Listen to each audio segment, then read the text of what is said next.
ತೆಲಂಗಾಣ ಮುಖ್ಯಮಂತ್ರಿ ರೇವಂತ್ ರೆಡ್ಡಿ ಅವರನ್ನ ಟಿಟಿಡಿ ಅಧ್ಯಕ್ಷ ಬಿಆರ್ ನಾಯ್ಡು ಅವರು ಭೇಟಿಯಾದರು. ಹೈದರಾಬಾದ್ನ ಜುಬ್ಲಿ ಹಿಲ್ಸ್ ನಿವಾಸದಲ್ಲಿ ಭೇಟಿಯಾಗಿ ಹಲವು ವಿಚಾರಗಳ ಬಗ್ಗೆ ಚರ್ಚೆಯನ್ನ ಮಾಡಿದ್ರು. ಮೊನ್ನೆ ಟಿಟಿಡಿ ಆಡಳಿತ ಮಂಡಳಿ ಜೊತೆ ಮೊದಲ ಸಭೆಯನ್ನ ನಡೆಸಿದ್ರು. ಇವತ್ತು ತೆಲಂಗಾಣ ಸಿಎಂ ರೇವಂತ್ ರೆಡ್ಡಿ ಅವರನ್ನ ಭೇಟಿಯಾದರು.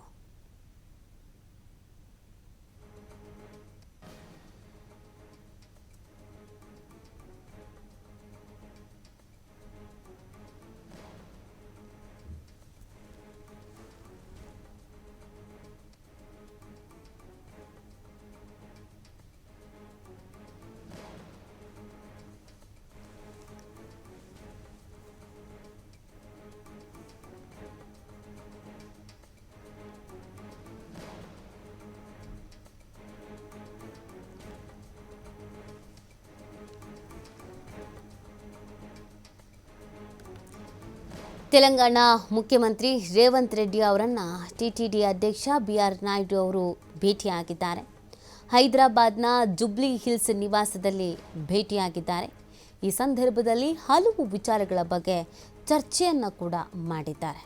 ಮೊನ್ನೆ ಟಿಟಿಡಿ ಆಡಳಿತ ಮಂಡಳಿ ಜೊತೆಗೂ ಕೂಡ ಸಭೆಯನ್ನು ನಡೆಸಲಾಗಿತ್ತು. ಆಗಲೂ ಒಂದಷ್ಟು ಚರ್ಚೆಗಳನ್ನು ಮಾಡಲಾಗಿತ್ತು. ಹಲವು ವಿಚಾರಗಳ ಬಗ್ಗೆ ಮಾತುಕತೆ ನಡೆಸಲಾಗಿತ್ತು. ಟಿಟಿಡಿಯ ನೂತನ ಅಧ್ಯಕ್ಷರಾಗಿರುವಂಥ ಹಿನ್ನೆಲೆಯಲ್ಲಿ ಅವರ ಜೊತೆಗೂ ಕೂಡ ಅನೇಕ ವಿಚಾರಗಳ ಬಗ್ಗೆ ಮಾತಾಡಲಾಗಿತ್ತು. ಏನಾದರೂ ಬದಲಾವಣೆ ಇದೆಯಾ ಅಥವಾ ಯಾವ ರೀತಿಯಾಗಿ ಬದಲಾವಣೆಯನ್ನು ಮಾಡಬೇಕು, ಇದೆಲ್ಲದರ ಬಗ್ಗೆಯೂ ಕೂಡ ಚರ್ಚೆಯನ್ನು ಮಾಡಲಾಗಿತ್ತು. ಇದೀಗ ಮತ್ತೊಮ್ಮೆ ಭೇಟಿಯಾಗಲಾಗಿದೆ. ತೆಲಂಗಾಣ ಸಿಎಂ ರೇವಂತ್ ರೆಡ್ಡಿ ಅವರನ್ನು ಭೇಟಿಯಾಗಿದ್ದಾರೆ. ಕೆಲವು ಹೊತ್ತುಗಳ ಕಾಲ ಮಾತುಕತೆಯನ್ನು ನಡೆಸಲಾಗಿದೆ. ಈ ಸಂದರ್ಭದಲ್ಲಿ ಪರಸ್ಪರ ಶಾಲು ಹೊದಿಸಿ ಗೌರವವನ್ನು ಕೂಡ ಸಲ್ಲಿಸಲಾಗಿದೆ.